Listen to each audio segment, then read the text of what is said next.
Hey, everybody. Welcome to another episode of Allure of the Poor, sponsored by Dracaena Wines. I am your host, Lori, and I am the UC Davis winemaking program graduate, WSET Level 2, and champagne specialist in Somm Day service. And I am excited today because I am talking with Marcus Rafanelli from Le Cole Winery in Walla Walla, Washington. And we are going to get down and dirty with Chenin Blanc today. So welcome, Marcus. Gotta love some Chenin. Chenin on a Monday. Let's do it. Have to love some Chenin. And you know what? You are right. Chenin on a Monday, it can take that horrible Monday and just perk it right on up. It definitely can. Um, so first of all, let's get a little bit about you. Let's talk a little about your background. How did you get into wine and how did you find your way to Le Cole? So my path into wine, it took a while. I got into wine a little bit later in life. So I was 28 when I finally got the wine bug, and I had been cooking in restaurants for about 10 years. And as I worked in restaurants, my food got smaller and smaller, and I started cooking for wine dinners. And I finally got to the point where I wanted to get to the other side of the table, and I wanted to talk about the wines and talk about a winery rather than cooking the food and doing the pairings. And while I still enjoy cooking and doing that kind of work, um, it was it was my want and desire to get to out of the kitchen and into something else. So I had a biology degree from Boise State University. Oh, Um, and so I had a love of the science and a love of food. And so I was going to Boise State University, and not one of my professors or advisors said that, hey, with this wine degree, or with this biology degree, you could be a winemaker. They were like, you're going to be counting fish, you're going to be counting trees, you're going to be doing something in the biological sciences. A couple of them actually tried to steer me into like a food scientist, so for checking for food factories and just being kind of a food scientist. And I thought that would be cool. But then my last name's Rafanelli, so I'm Italian. I grew up in a big Italian family, and food and wine were always present growing up. And so when I finally made the jump into wine, I found that there was just this natural ability, I guess, this naturalness to wine and winemaking where I just jumped in and I fell in love with it, and I just never looked back. And so this will be my 15th year in the Washington wine business. And it feels like just yesterday I got into it. so from Boise, how did you end up in Washington? So I had the chance of going either to UC Davis to get a master's in enology and viticulture, but I was kind of done with the 4-year institutions. I was wanting a little bit more hands-on instruction, and so I looked into wine schools, and Walla Walla Community College was one of the only wine programs in the United States at that time. And being from Seattle, I wanted to be a Washington winemaker. And so I enrolled at Walla Walla Community College, started in 2006. And then in 2007, for my harvest internship, I worked here at Le Cole. And so I got to work with Marty and the production team, and we made 35,000 cases. I got to do everything from the punch downs to the barreling down, picking up fruit, grape sampling, running the lab. I got to do a little bit of everything. And so it really, what they taught me while I was going through school, and they taught me this process of this kind of old school winemaking technique where, it's a lot of work to do the punch downs by hand, to do everything gentle. And so I brought what I learned here after I graduated and made wine on the west side of Washington and Woodinville. Um, I took all the same technique and stuff that I learned here at Le Cole with me, and then made wine in Woodinville for a few years, and then made my way back to Walla Walla to teach at the community college where I learned how to make wine at. And then Marty was looking for a new winemaker end of 2019, and that's when I put my name in the hat for that. So it was, and we had stayed in touch over the years, and so it was just he'd always come and see me at Taste Washington and check in on my wines, and just always kind of kept in touch. And so just always had that connection with this winery. And so, when I became winemaker here, it was just a real natural fit and felt like it was home. It Okay. felt like I was just kind of left for a while and then came back and was able to jump right in. So, The prodigal son returns, that type thing, right? Straight yeah. away, but had to come back. So let's talk a little bit about the history of L'Ecole, because there is so much history with it. Can you tell us, briefly about L'Ecole, how it came to be, about Marty and their philosophy of being a winery and winemaker in Walla Walla? So Lacole, number 41 was the third winery in Walla Walla, and it was the 20th winery in Washington State. It was founded in 1983, and so we have a 40th anniversary here coming up in a couple of years. And so we've been around for a while, and it was started by Baker and Jean Ferguson as a retirement project. And so the Ferguson family, their family goes way back in Walla Walla to almost the beginning. And so they found this old schoolhouse out in Loudon, which is just west of Walla Walla, and they took on this project of remodeling this old schoolhouse because they thought, hey, this would be a great place for a winery. And so they took a few years to remodel it, and then they started making wine. Their first focus was on Merlot and Semillon, and those are two varietals that we've made every year since 1983.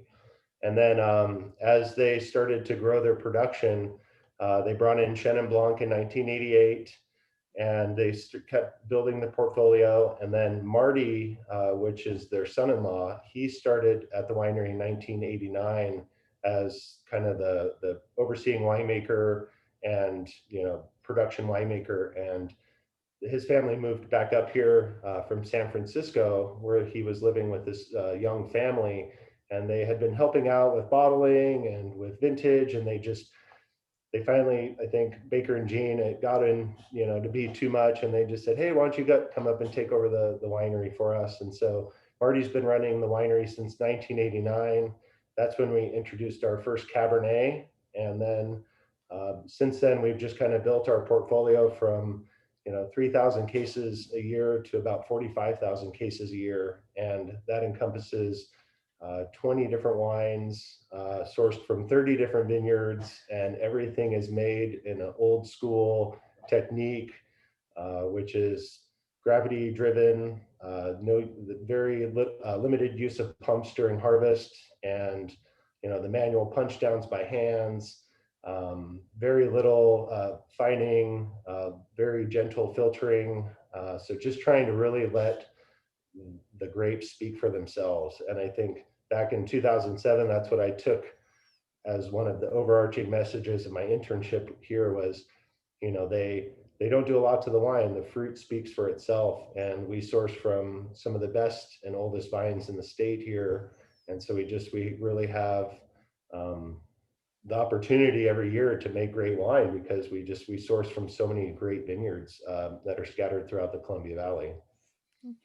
And what do you think is special? If somebody says, all right, Walla Walla, what's so special about Walla Walla? What's so special about that, that region of Washington that gives you this incredible fruit? So what's nice about Walla Walla is it's kind of centrally located, and so what you have here in Walla Walla is not only a great place to grow grapes, but you have a lot of wineries that source grapes from the Columbia Valley and then truck the grapes here to Walla Walla and make their wine here. Because Walla Walla is a town so nice they named it twice. It's just beautiful. Right now, it's got these beautiful green rolling hills.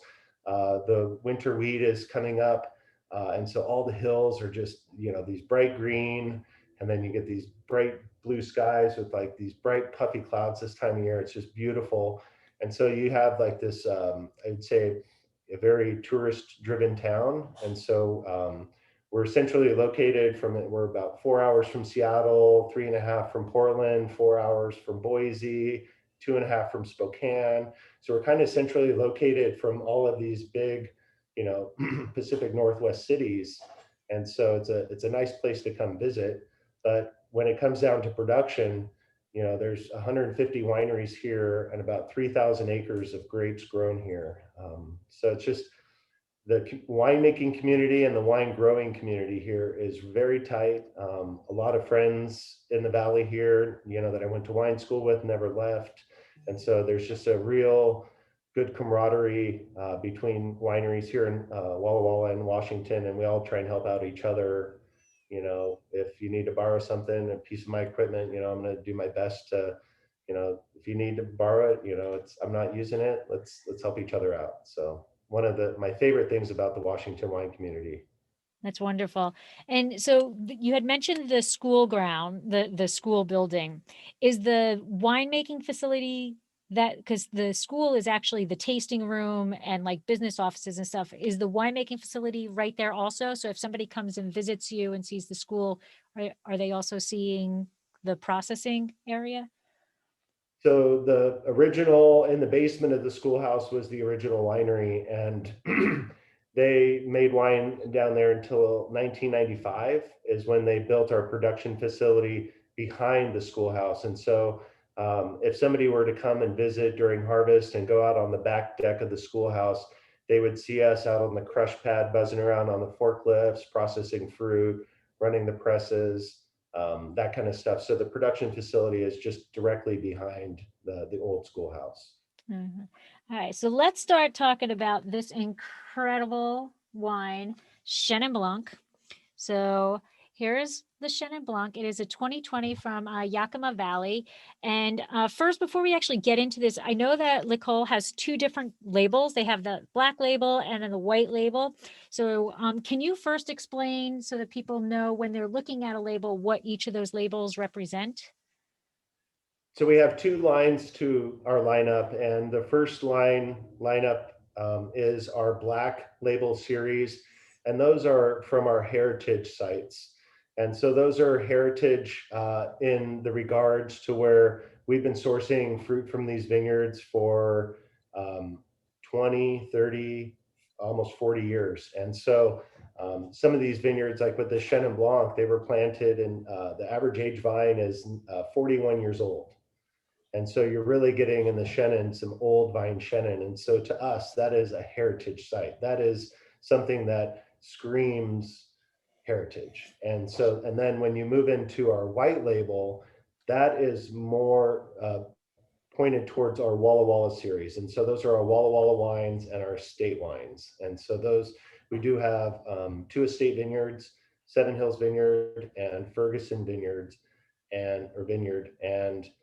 And then, so those vineyard specific blends are our white label series. Okay. And now this one, the Chenin Blanc actually is a blend of, I believe, 4 different vineyards, correct? Mhm. Am I remembering correctly? In 2020, it was 3 different vineyards. Oh, So 3. the Rothrock vineyard that we were sourcing from, that was also 40 years old, unfortunately got torn out so they could put something else in. So, and Oh, Chenin is such a, I know, it's just, they were posting pictures on Facebook, my friends that make wine over in the Prosser area, and they were posting pictures of these beautiful vines just sitting by the side of the road. And I don't know what was replanted there, but there's just to take out this beautiful Chenin that was so old. So this is actually a blend of 3 different vineyards, Willard Farms, Upland, and Phil Church. And those are all from the Yakima Valley. And like I said, average age, they were all planted in 1979. So they're all 41 years old. and as you're harvesting, how close are these vineyards to each other? Uh, the actual vineyards are probably within a half hour of each other, and they're about an hour and a half from the winery. So all the grapes are picked overnight in the beginning of the night, and then they're picked and brought into the winery early in the morning, and then we start pressing it as soon as it arrives. So that's sometimes at 6 o'clock in the morning. So we're here unloading, we're getting the press loaded, and then it's just a day of pressing Chenin. So it takes Chenin, white wines usually take about a day to press with the volumes that we get in. And so when this arrives, what we did in 2020 was we actually did a few winemaking techniques to keep the oxygen off of the grapes, because Chenin is an aromatic variety, and when those aromatics are exposed to oxygen, they can be volatilized into the environment. And so once they're in the air, they're gone forever. And so one of the techniques that we were teaching at the school was anaerobic uh, um, pressing. And so what we do is we actually add dry ice into the press and into the press pan to keep the oxygen away. And what that does is help lock in those aromatics. And so instead of blowing them off while we're pressing or during the fermentation, they're actually locked in To the the juice. to the juice long term. And now are you, since they're 3 different vineyards or now 3 different vineyards, they're harvesting on different days, or are they relatively pretty close? Are they maturing pretty close together? So Chenin comes in, it's one of our later white wines that comes in. They usually come in within a couple days of each other, but they're all pressed and fermented separately and then blended back together. So they're blended back together at when you're choosing your final blend. Mhm. Okay, perfect. So absolutely, Chenin, I think is such a special grape variety to me. It's first of all, I think it's in my view, there's only 2 grape varieties that can be excellent wines across the spectrum of sweetness levels. So you have Riesling and you have Chenin that can be from dry, bone dry to a sweet wine. And it's such an aromatic wine across the board. It doesn't, if it's made correctly, it doesn't lose that across the board.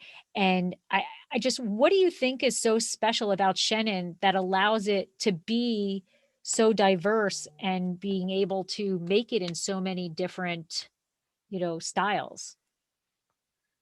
I think when it comes down, it's just the variety, and it's you know, I don't want to liken it to Chardonnay, but Chardonnay is also one of those chameleon grapes where, it really takes the hand of the winemaker.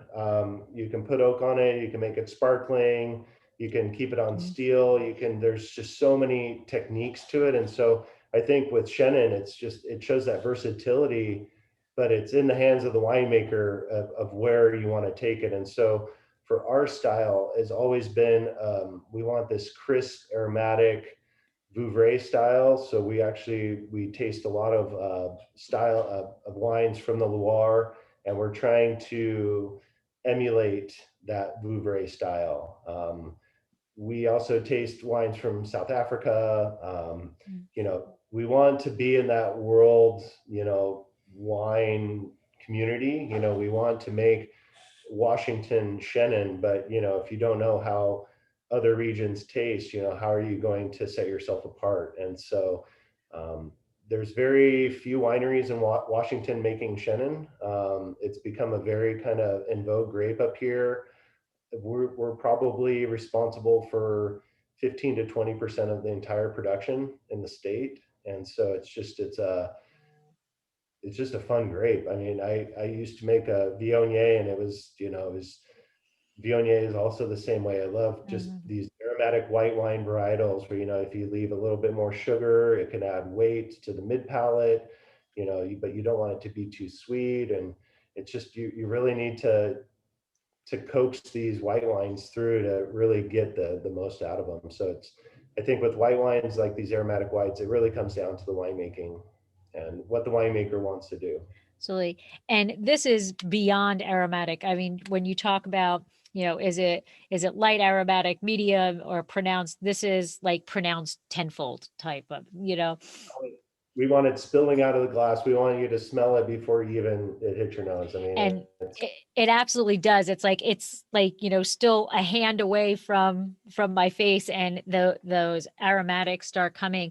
There's that floralness to it. There's the tropical, and even, there's the tropical, and there's that hint of a little green apple in there, but the floral is just beautiful. And so is this what you're aiming for vintage after vintage? Because that is Vouvray, but like there are, there's the tropical aspect of it, and then some Chenins don't aim for those tropical flavors, so or aromas. So is that vintage after vintage? This is what you have in your head? I I'd like to say yes, but this is my first Chenin at the Cole. So, I'd like to say yes, it's our style, and I think that over the years, since it is kind of a later ripening white wine for us, it does show a lot of the vintage character, and so in cooler years, it will have more of that green apple tinge to it. In a warmer year, it'll have more of that tropical fruit, and so we harvested it. It's actually within a few days every year, and so it's based on space at the winery, picking if we can get pickers out in the field, and it's just I think that for our style, I mean, this 2020 version compared to the 2019, the 2019 was a abbreviated harvest. We had some early frost in Washington, and so things were kind of put on the accelerator, and so we instead of machine harvesting it, we went out and handpicked everything and made sure that we didn't get any of those leaves that were frozen. And so it lent more of a crisp apple like character to it. And then this 2020 vintage was a lot warmer, and it just for me it came in with about the same acidity, which kind of baffled me, but it had more of that tropical fruit to it. Okay. And then a little geekiness, the bricks level, when you're looking to harvest a Chenin Blanc, what's your range? I mean, where are you thinking produces the best Chenin for your vineyards? We're we're in well, we want to keep our alcohol level in check too. So we don't want to make a boozy Chenin. So we want to try and keep our white wine alcohols in the 13 to the 13.5 range. And so that means you're picking anywhere from 20 and a half to 22 bricks. And so, when you pick a little bit earlier, you retain that acidity. And so the 2020 version, it came in pretty acidic. And so we did a little bit more winemaking technique on it. And we put about a third of it through malolactic fermentation, which is normally done for like barrel fermented whites, for Chardonnay to help plump it up, to help build the mouthfeel.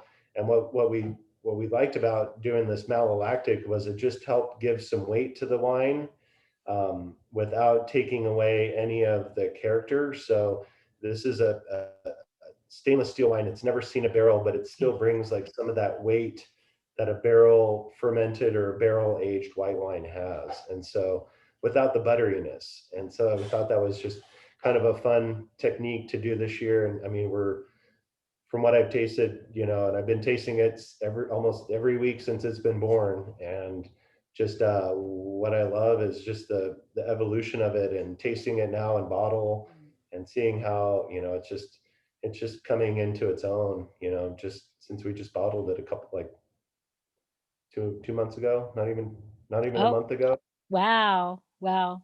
Well, it is in its own. It is in its own. It is a beautiful wine. And then so you're using commercial yeast on this? We do. We at this scale of winery, it's can be dangerous to use native ferments. I mean, we do some cross pitching, which is taking an active ferment and adding it to, another ferment that's ready to go. So what we're active with cross pitching last year, which actually helped save a lot of money in yeast costs, because when you have a good yeast population going, why not use that to inoculate your next ferment? And so there's a small window that you kind of have to hit, because you need your yeast population and the growing in the exponential phase. And so there's dangers to that too, but we always start with commercial yeast, and then if we have like good ferments going, we'll do a little cross pitching. And um, but just at this scale, it's risky to run everything native. So Right. but It's there's enough yeast in this building to probably do a whole vintage without adding yeast. Since we've been around for a while, There's probably been enough yeast on the walls to, from all those commercial yeasts that have been budding here over the years. And then in our barrels too, I noticed we had some spontaneous Oh, malolactic fermentations this year. So usually we inoculate for the malolactics in the wine. And I didn't have to do that to some of the lots this year. They just started going automatically. And so it's amazing what lives in a winery. It's absolutely amazing. yep.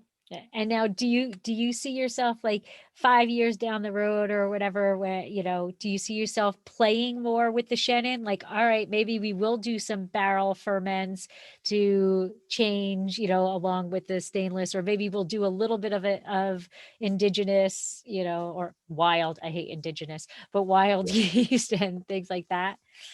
I I love experimenting. It's for Lecoldo, for being around as long as we have. We have this intact wine club. We have an intact customer base that you start making too many changes, or you start going this way or that way, you might brush some of Oh, your longtime customers off. And so that's actually been one of my biggest goals, taking over as a winemaker here, is to keep the continuity of the old winemaker and the style that he created, and him and Marty created, these great wines. And so I don't want to come around and start changing barrels, start changing mhm. vineyards, start changing style or technique. I looked over all of their old editions or all of their old recipes. I looked back, actually, at 30 years of notebook. I love it. I love it.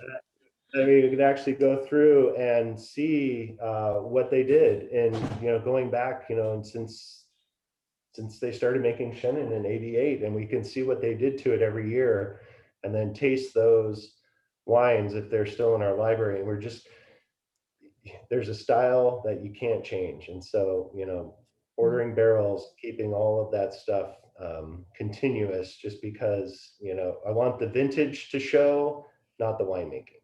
perfect, perfect. And then I have one more geeky question, because this seems to be a big thing lately. I get a lot of people asking me this question of how are you processing the fruit? Are you doing it in terms of, whole cluster? Are you de-stemming? Is it a mix and mix? And what do you see does what? Like, why do you choose those processes? So all of our red wines are handpicked, destemmed, and harvested and fermented in either a 1.5 ton open top fermenter, or we have a 5 ton open top fermenters. We have 8 of those for some of our bigger lots that come in. But everything is kind of sorted in the vineyard. So all the leaves and stuff, I mean, the fruit that we get in just is incredible quality.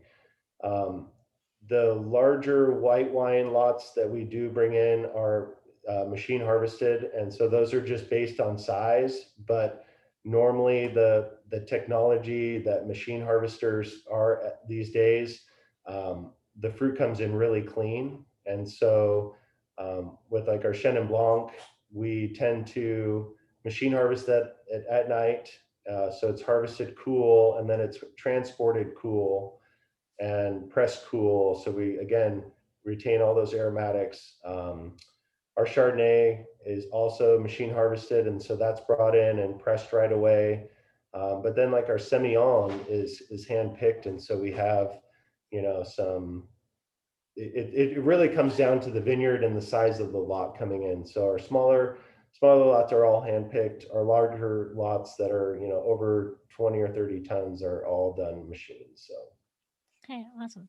All right, so let's go back to the Chenin. So I think Chenin is a great white wine. I mean, in my opinion, if I'm going to pick a white, uh, I like a Chenin. All right.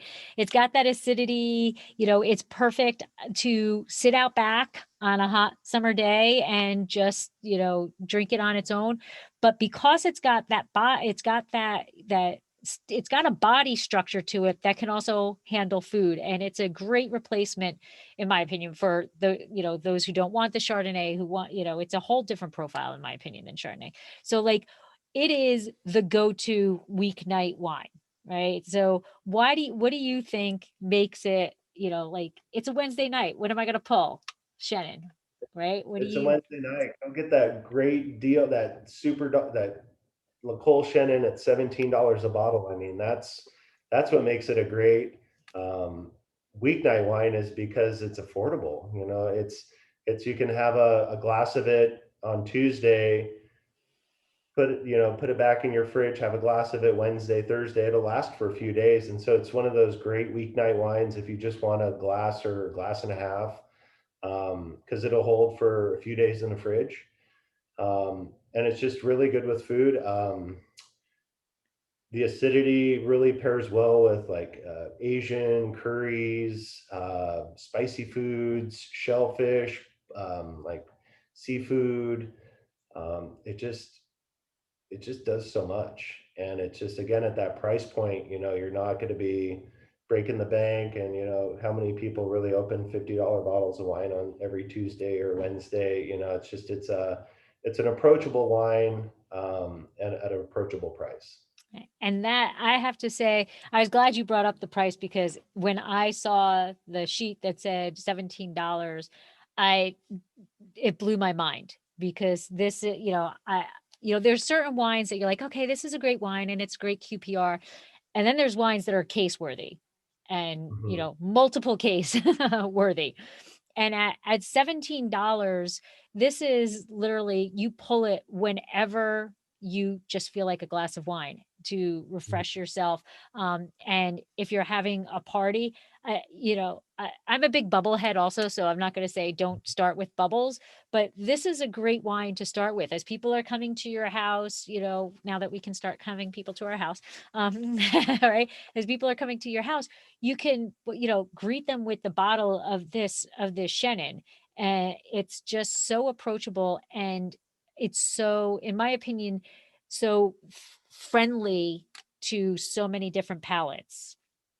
I mean, And I think that kind of goes back to my background in culinary. Is I want my food/wine to be delicious for everyone. I cook for myself sometimes, but I'm not making this wine for me. I'm making this wine for everyone else. And so it really, like, goes back to, you know, who are you making it for? This wine is for everyone who enjoys white wine. It's for people who are learning about Chenin. It's for people who like Washington and exploring our region. And it's just fun to create something that can, be enjoyed. I mean, it's just my favorite part of the job. So. Right. And I think there's you had mentioned earlier, Chenin isn't exactly on the tip of everybody's tongue, right? Chardonnay, everybody has heard of Chardonnay, right?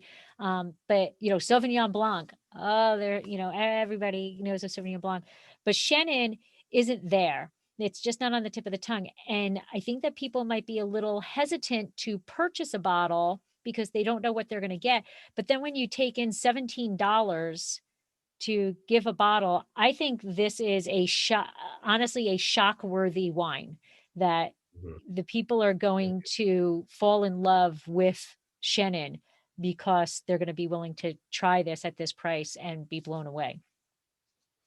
No. I had some friends over for a garden tour last night, and I opened up a bottle of it, and it was shared between the three of us in a half hour. It was just one bottle. I mean, it was a warm afternoon. We were in the sun. It was just, we were walking around the garden, and it went so quick. It's just, I joke to myself, like, why don't we make magnums of this Chenin? Or, it's just, you Well, there always you want go. Yeah. one bottle kind of sometimes isn't enough. And so but at that price point, I think you can buy the case and have it around, watch the evolution. Wines are always changing. And so it could taste, this way, this week, and then in 6 months, it could, have a little bit different to it, different aroma or different flavor profile to it. And so wines are just so much fun to explore, over time. And so that's, again, one of my favorite things about making wine is we watch these wines from before they're picked, we're sampling the grapes, we're tasting them all the way from before they're picked, all the way through fermentation, through all the blending, filtering, fining, everything. And you just get to watch these things progress. And, for my experience level, this wine in this place right now is just it's in a great place. And I just hope that everyone can try it. Eh. That's my only hope. It's like equating it to every vintage is a new child for you. You start off, they're born, you've got to nurse them, you've got to get them, then they start crawling, then they start walking, and then it's like they graduate college and they have a new job, and that's when everybody's enjoying it, right? Is after the graduation. And they have their bratty phases too. I mean, every wine, they like you check in on a wine and you're like, "Oh, you're mad today, like why are you so mad at me today? You should chill out, come on."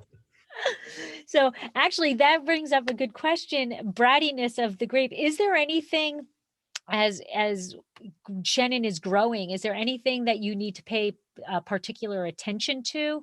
Is it more prone to certain things than other grape varieties?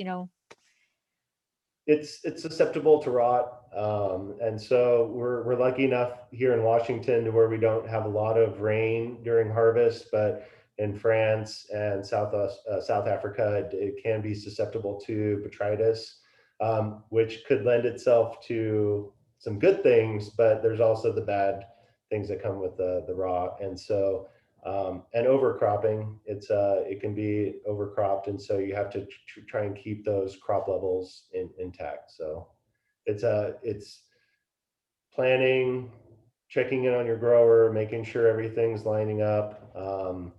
But again, we're Marty and then me this year, we're going to be out in the vineyards. I mean, he's out there so much checking on all the fruit, sampling, talking with the owners. He knows exactly what he's looking for. And so he's actually going to bring me out into the vineyard a lot more this year, to teach me, what his ways are. And I'm just so looking forward to gaining that knowledge, after I've just been kind of in the winery here for the last year, kind of learning what makes our wines tick here. So, Okay. And so I'm going to put you on the spot. Okay. And I'm going to say, where would you be if you're having this amazing glass of Le Col Chenin Blanc? And where would you see the perfect spot to be sipping this on? well, it definitely pairs well with warmer temperatures, warm weather.